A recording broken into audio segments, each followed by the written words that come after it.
Hello and welcome to I Can't Believe It's Not the Mouse, the podcast all about animation not made by the mouse. I'm your host, Octaviano Macias, and things look a little different, don't they? Just trying something new. For the most part, it's still the same setup. It's just, different glasses. Might not always be these glasses. In any case, this is I Can't Believe It's Not the Mouse. And this week, I am talking about a show, specifically just the pilot episodes, or the first few episodes. I don't think it's considered a pilot, but for the most part, this was shown as a movie when it first aired. It's the first 3 episodes. It's for one of the best shows of all time, as far as I'm concerned, and that is Samurai Jack. Before we get started, I just want to say, if you're listening to this on YouTube, go ahead and give it a like, subscribe to the channel, feel free to comment, and ring the bell for notifications. Also, if you're on Spotify or just any other podcast site, follow this show on those platforms. Samurai Jack. It's one of the best Cartoon Network shows ever. Cartoon Network is a channel that was filled with great show after great show. You got the Powerpuff Girls, you got Ed, Edd n Eddy, Dexter's Lab, so many classic cartoons. But if there's any that I think deserves the title as best, it's easily Samurai Jack. And if you've seen the show, you know why. It's got great action. The comedy was always funny. Despite it being a serious show, the comedy is just well done on it. You got great performances out of the leads. Specifically, you have Phil Lamar as Samurai Jack. And then the villain of the show, Aku, voiced by the late Amako. Other than that, you'd have a rotating cast of characters, and the whole show was pretty much, here's a samurai that's wandering around, essentially getting into misadventures, solving problems, or just sometimes getting into more comedic storylines, all as he's looking for the great evil Aku. Or more specifically, he's looking for a way back to his time because he's been flung into the far future. As the intro states, basically, Aku is much more powerful. He's got more power behind him, everything. So, yeah, that's the general idea behind Samurai Jack. This pilot, I keep using pilot, but that's not the right term. But the first few episodes of this show pretty much set this up. The first episode is what essentially is okay, here's Jack in his own timeline before he gets thrown into the future. The second episode is him thrown into the future and getting the name Jack because his name is not actually Jack. I don't think we actually ever learned his actual name, if I remember correctly. And then the last episode is just to tie it all up. Again, this was shown as a TV movie back when it first released, but now that I have it on Blu-ray, it is split up into 3 episodes, which I don't really like. I prefer when it's shown as it was originally, when I can watch it as it's originally shown. I know that this is technically how it is, because it is considered chapters 1 to 3. You'll notice that every episode that comes out on it, when it ends, it says the number of what it's supposed to be in the order. Even though this is not a show that I would say is very, it's focused on a story, but until that final season that was done on Adult Swim years after the fact, for the most part, the show is pretty much just, here's a list of random adventures, which is the way I would have preferred it, honestly, and I'm glad that that's the way the show was done, because it is much more entertaining when the show is pretty much look, we're just gonna allow this thing to breathe and grow and be itself over trying to create this ongoing story arc of this is building up to that final episode. Because the problem with that is that it doesn't allow for a lot of the side adventures that was so great about the show. There's an episode later on where Aku, noticing the kids are now looking up to Samurai Jack, decides to get a bunch of them and tell them a bunch of stories. And it's just a funny and weird concept for an episode, but it can only exist in the way that this show was done. If this was done as a big ongoing story arc, you wouldn't get silly episodes like that, and it would be a shame. So I like the fact that they do it like this, especially because it allows for more freedom. It just makes the show feel more, I would honestly argue, even more timeless, because it pretty much makes the show it makes it clear that this is just a show about a wandering samurai, and the main thing about it, the thing that you see in the opening, is just a setup for it, to do it. Because at the end of the day, it's kind of like something like Mad Max, where these are all just legends being passed around. Only difference is that it's clear that this is all supposed to be real. And plus, it just makes it more impactful in that final season when Gendy was brought back. And by the way, this was made by Gendy Tartakovsky, guy who made Hotel Transylvania, Dexter's Lab. Awesome dude. When he was brought back to do the final season to wrap it up, he, of course, had, multiple episodes where it showcased, like, this is all the good stuff that Jack has done to basically show another character who Jack truly is. Aside from the fact that it's great for nostalgia, because it's like, I remember that episode, it really makes it hit harder, like, yeah, this guy did do a lot of good, and it works in the show's favor in that way. So that stuff is great. But going back to these first 3 episodes, like I said, the first episode is essentially, here's Aku returning to the Earth, because it's pretty much told right away, like, okay, Jack's father actually fought Aku once and sealed him within the Earth. But Aku is now back. Aku, of course, takes revenge. Jack's mother takes him, and basically it's this nice, great montage of showing how he's being trained by people all over the world. They're essentially all coming together knowing, like, okay, this guy's going to be the one who defeats Aku. So we're training him in all these different art styles, and fighting styles, pretty much showing him how to use different weapons and all this stuff. Pretty much creating the ultimate warrior. It's great because it's all done in silence. So, you literally get a lot of story going through just the visuals alone. This goes on until Jack is, of course, an adult. He goes off to fight Aku, finds his father, rescues him, but is like, okay, we gotta go do this. He goes off to fight Aku, neat fighting, but Aku, being evil, right as he's losing, decides to pull off one more trick, which is sending him off to the future, setting up the basis of the show. Great stuff. Second episode, like I said, you see him in the future. He's trying to process everything that's going on.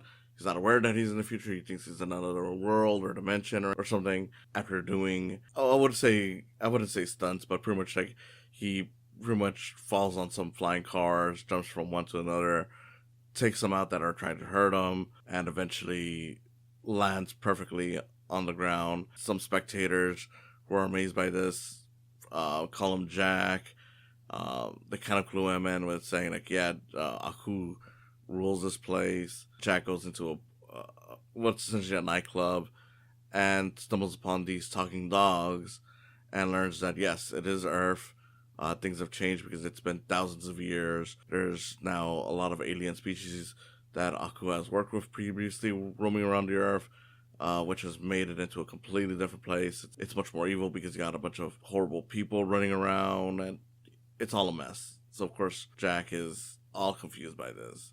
The dogs want to hire Jack to basically stop Aku's minions from preventing them from learning more about their past because they're architects. And that's where pretty much episode 2 ends, where you're getting ready for the big battle. The third episode, that's the big battle. It's the big climax of this whole storyline where Jack, alongside with the dogs, but mostly Jack, are fighting against a bunch of Aku's robots. Of course, Jack eventually wins, and Aku, now fully aware of Jack's presence in his timeline, is pretty much just there to remind you, like, okay, well, Jack may be roaming around, but my power is all great, so this is going to be a much harder journey than he expects. Like, he'll try to find his way back, but it's not going to be an easy cakewalk, and, even his encounters with Aku will not be as simple as his first encounter because his power has grown even more. Very simple setup.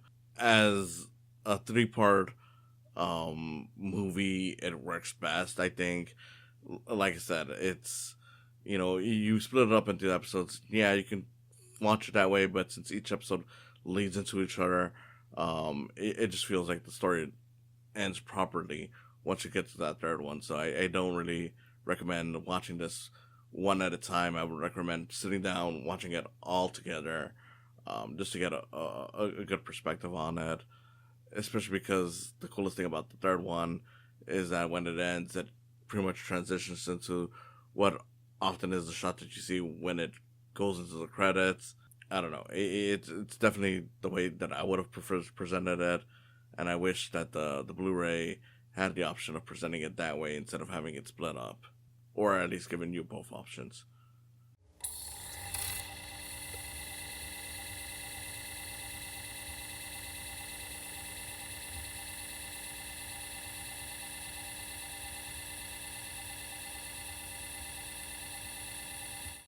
Now, if you remember weeks back, months ago, I did an episode for a Japanese movie called The Little Prince. That's not the full title, but we're keeping it short for this. And if you may remember, the animation style in it is kind of like this, and that's because, yeah, that was one of the major influences to this show. And yeah, I love the animation style. I mean, again, it was great there, but it really does shine in this show. You'll see a bunch of greater stuff as the show progresses, but for this first episode, they really knock it out of the park, and it really gives you an idea of what the show's going to be like. Which is one thing that I really like about this is that, if you look at a lot of older shows that had similar things where they had like multi-part, like whether it was 2 to 3 part intro episodes, you would notice that they would have some better animation in those intro episodes than they would in the rest of the show. For this, I would say it's pretty much consistent throughout. But there's a lot of great stuff in here. Like there's at times where the aspect ratio kind of changes. It never really goes into widescreen, but it does kind of give that effect to it, just to really highlight like how intense some moments are. It's just impressive stuff. Some of the best animation that I've ever seen for a TV show. The lighting, the coloring, it's all just impressive stuff. And I do like that the show never really holds back from looking as cool as it does. One of the things that the show, of course, is I guess infamous for is that there's a lot of, I would say kills, but pretty much like there's a lot of times where you see Jack basically destroy robots using his sword. And the reason for that is because, of course, there's only so much you can get away with a Y7 rating. This was not at the time where Cartoon Network was openly doing PG shows for kids.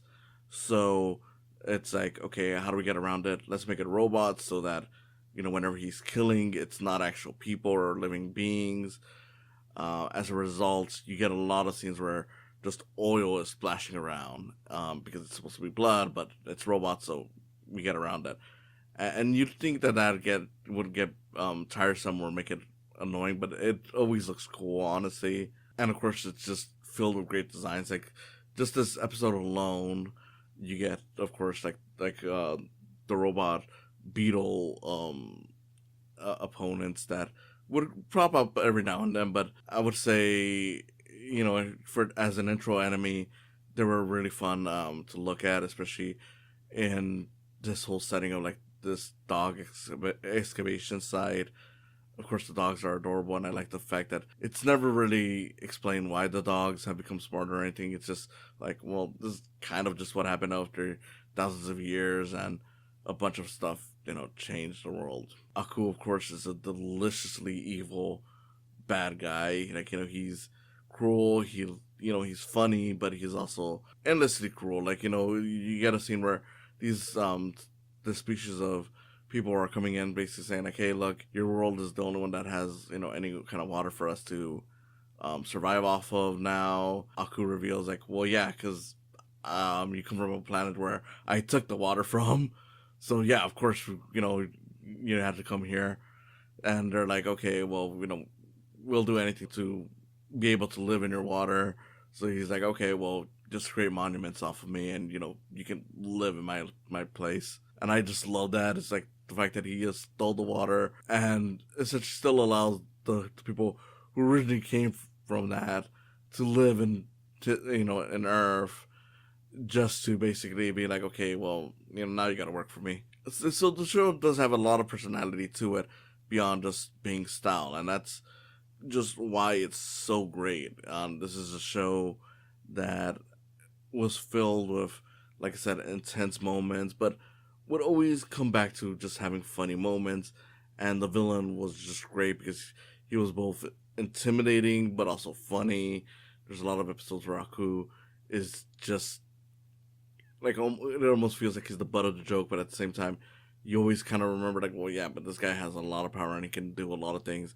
He's willing to kill easily, or in some cases, like in this episode, like when it comes to those people, one of them speaks up and he pretty much just zaps him with his eyes, and it's just mentioned that he's like been sent to some other place. I don't think they often go with that excuse when it comes to him zapping someone, but I just think that's funny. But yeah, just an incredible show. Jack is a great lead, whether he's silent or of course when he's talking, and yeah, Phil Lamar just knocks it out of the park being Jack. I know, some people might question, like, well, you got a black man voicing a Japanese character, and I mean, I can't speak for them, but I feel like everyone is cool with it regardless. I've never heard anyone complain about that, so as far as I'm concerned, this is one of those scenarios where it's all alright. You, of course, have Mako voicing Aku. Again, just a perfect performance. Eventually, when they got back to the 5th season, they had to replace him because Mako had sadly passed away. But I do think that once we get to that, we still get a good replacement with Greg Baldwin, who also took over for Uncle Iroh, a role he played for Avatar: The Last Airbender, which, look, I'm going to be upfront, I'm not the biggest fan of Avatar: The Last Airbender, so it's no surprise that I lean towards this show when it comes to Cartoon Network versus Nickelodeon, but, I mean, it still just impresses me that when it comes to, like, the big, serious adventure shows, that, one recurring element between both of them was Mako, and you could see how his talent really goes through both shows. Animation-wise, this one's definitely better. But, it is definitely a fun show. As an intro, this was kick-ass. I remember watching it as a kid, being impressed by it, and just being excited for when the show would actually start. And every episode was always gripping because it'd be like, okay, is this going to be the one where he finally interacts with Aku again? And eventually, when of course the show would continue, it became less about that and would just be like, okay, what is he going to do this week? And again, I just think that's the best way to go about it with a show like this. It's like, this is going to be essentially the legends of this wandering samurai. He has his own backstory, and it's the reason why he's wandering, but that's second to just the story of the week, and it's just great. I love it. This 3-parter perfectly sets that up by providing you the backstory to how he came to be, but then later just showcasing, like, okay, after he's caught up with everything that's going on, he's now helping out these dogs. They're not going to be recurring characters. They do eventually return, but again, they're not here to be like, okay, here's Jack's, sidekicks throughout the show. It's just to further the story of Jack, the wandering samurai. I love that. It's terrific stuff. Yeah, I don't know what else I could really say about this. Samurai Jack is an incredible show. You guys should watch it. The animation is top notch, and as far as I'm concerned, whether it's the action or the comedy, this show is perfect on it. So with all that out of the way, I just want to remind you that this is I Can't Believe It's Not the Mouse, the podcast all about animation not made by the mouse. This is your host, Octaviano Macias, saying thank you for listening, and I hope to see you again next time. Do not worry, Samurai. You will see me again. Thanks for stopping by. Go ahead and follow this channel. Subscribe, like and comment, ring the bell for notifications. Go ahead and also follow my podcast and give some love to my Patreon account while you're at it. It's www.patreon.com/saicams. Again, thanks for stopping by, and I hope you come back for more in the future.